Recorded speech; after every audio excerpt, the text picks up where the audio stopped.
Matthäus Kapitel 24. Der Jesus geht zum Tempel los und macht sich auf den Weg.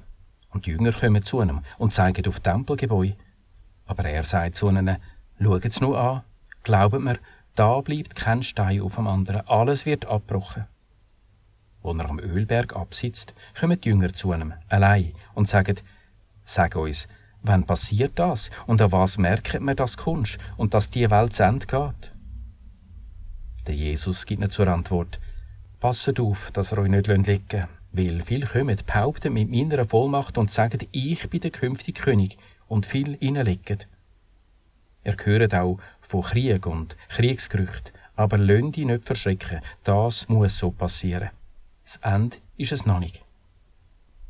Ein Volk steht gegen das andere auf, ein Land gegen das andere. Es gibt Hungersnöte und Erdbeben in verschiedenen Gegenden. So fangen die Geburtswehen an. Dann foltert und tötet sie euch, und die Heiden hassen euch wegen mir. Viel stürcheln dann und verraten sich gegenseitig und hassen einander. Viele falsche Propheten tauchen auf und legen viel inne, und weil das Gesetz nicht mehr gilt, verlischt die Liebe in vielen. Aber wer durchhebt bis ans Ende, der wird gerettet. Und der gute Bericht von der neuen Welt wird in der ganzen Welt verkündet, zum alle Heiden überzeugen. Und dann kommt das Ende. Wenn ihr dann das grässliche Götzenbild seht, im heiligen Ort stehen, wie es der Prophet Daniel gesagt hat, wer es liest, begreift's, dann sollen die zu Judäa ab in die Berge. Wer auf dem Dach ist, steigt nicht runter, um noch etwas aus dem Haus zu holen. Und wer auf dem Feld ist, geht nicht noch zurück, den Mantel holen. Besonders schlimm sind in 7 Tagen die Schwangeren dran und die stillen. Redet mit dem Gott, dass er nicht im Winter fliehen oder am Sabbat.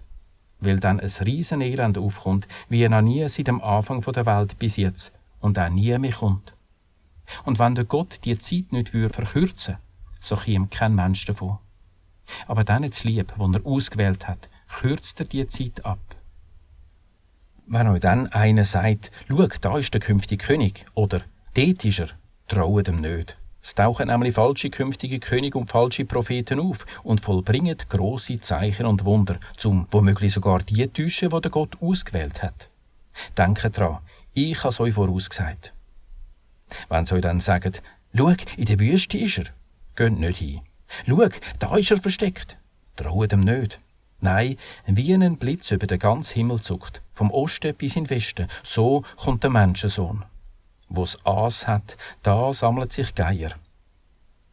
Aber gerade nach dem Elend von selber Zeit wird die Sonne dunkel, der Mond verliert seinen Schein und die Sterne fallen vom Himmel und die Himmelssonne gewackelt.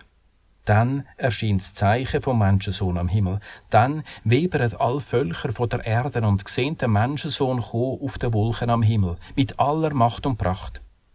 Er schickt seine Boten aus, mit lauten Posaunen, und sie sammeln die er ausgewählt hat, aus allen 4 Himmelsrichtungen und von einem Ende der Erde zum anderen.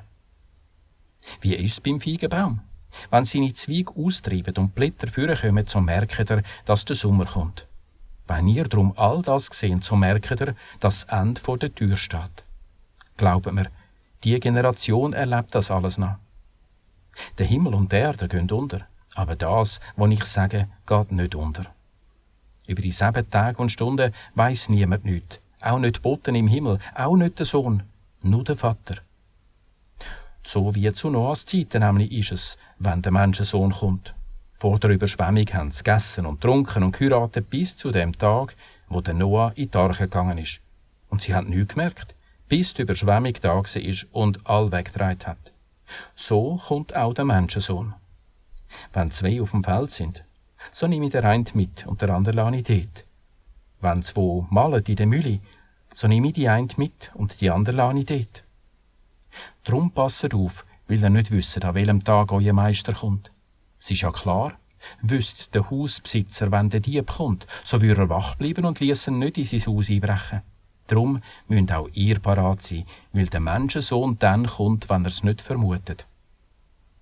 Wer also ist der zuverlässig und überlegt Verwalter, wo der König über seine Leute gesetzt hat, um ihnen zur rechten Zeit zu essen zu geben?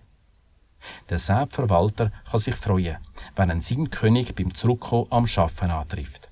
Glauben wir, er setzt ihn über seinen ganzen Besitz.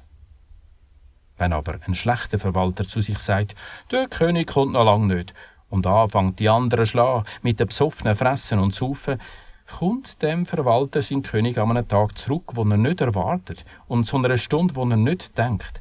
So lässt er ihn vierteilen und ihm sein Lob in der Skiheiligen geben, dort, wo es brüllt und bibbert.